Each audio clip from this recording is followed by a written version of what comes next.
Specialistas paaiškins, kaip patiems savarankiškai priklijuoti tapetą. Pats procesas nėra sudėtingas ir tą gali padaryti kiekvienas žmogus namuose. Nuo ko pradėti, manau, kad reikėtų pirmiausia pasikloti tapetą ant žemės, sudėti visas jo dalis ir įsitikinti, kad viskas tvarkoja. Antras dalykas, ką reikia padaryti, tai surasti kairį kampinį tašką tapeto, nuo ko pradėsit klijuoti. Sekantis etapas – išvesti horizontalią liniją nuo kairio taško, palei lubas ar kaip ten bebūtų, kad žinot, kuria linija eis tapeto viršus.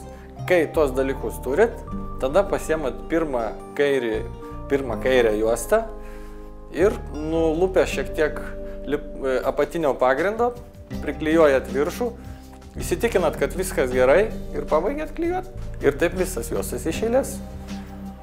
Po labai trumpo laiko jūsų tapetas ant sienos. Jeigu pradėjot klijuoti pirmą juostą, ar kur jinai bebūtų, ir jum kažkas negerai, ar tarkim nesutampa juosta su juosta, ar kampai, jūs galite šitą tapetą atlupti atgal, truputį pataisyti ir vėl priklijuoti atgal. Priklijavus juostą reikia kažko taip pabraukyti, kad išbraukyti oro pūsles. Šį kartą aš naudojau profesionalų įrankį brauklę, bet jeigu žmonės klijuoja namie, jie gali panaudoti tiesiog kažkokią švelnę skepetaitę ir kuo puikiausiai gausis.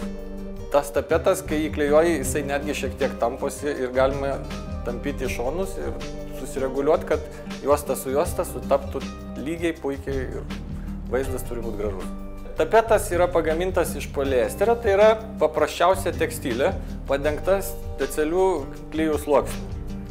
Dėl to jinai nėra pavojinga aplinkai, nedegi ir drąsiai galima naudoti namuose. Tapetai nesukelia alergijos ir jeigu truputėlį susitepė, jos visada galima lengvai su vandeniu ir šluoste nuplauti ir bus vėl jie švarūs, gražūs ir nauji.